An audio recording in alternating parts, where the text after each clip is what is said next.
There really aren't any magic bullets in nutrition. If there were magic bullets, I wouldn't have a job.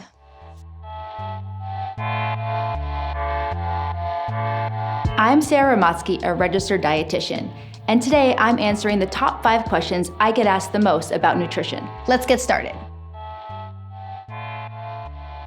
This is the question I get asked more than any other. Which diet is best? If you're looking for a magic bullet or a quick fix, I've got some bad news for you. The truth is, most diets don't actually work. It's not just me saying this.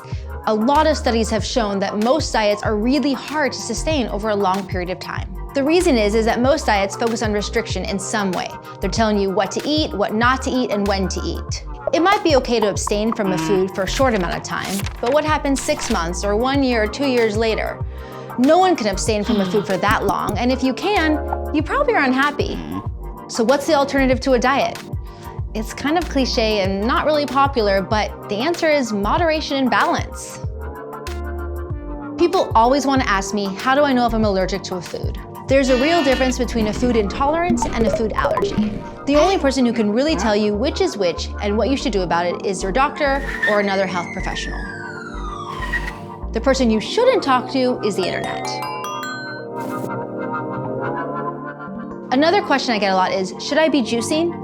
When people think of cleansing, they think of their body being full of toxins that need to be eliminated from their body.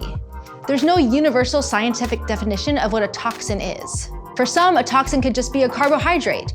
For others, it could be a byproduct of our digestive system. In reality, you have a liver. And if there's something that's not meant to be there, your body has a system for flushing it out.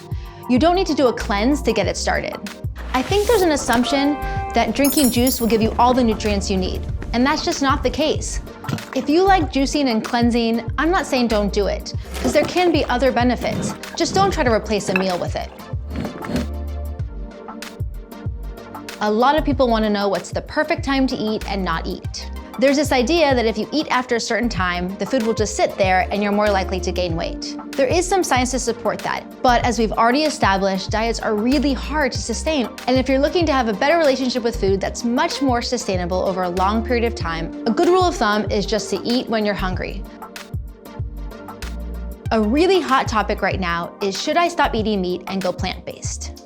A big misconception here is that when people think of plant-based, they think of an inherently healthy diet. There are a lot of unhealthy foods that are technically plant-based. As long as you have balance and you have a good relationship with food, you can have a healthy diet with both.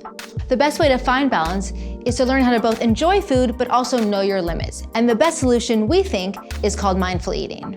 Mindful eating is not a diet. It's about bringing more awareness and intention to your food choices and having a better relationship with food, not restricting yourself. If you want to find out more about mindful eating, just search Eat in the Headspace app. That's a great introduction to get you started.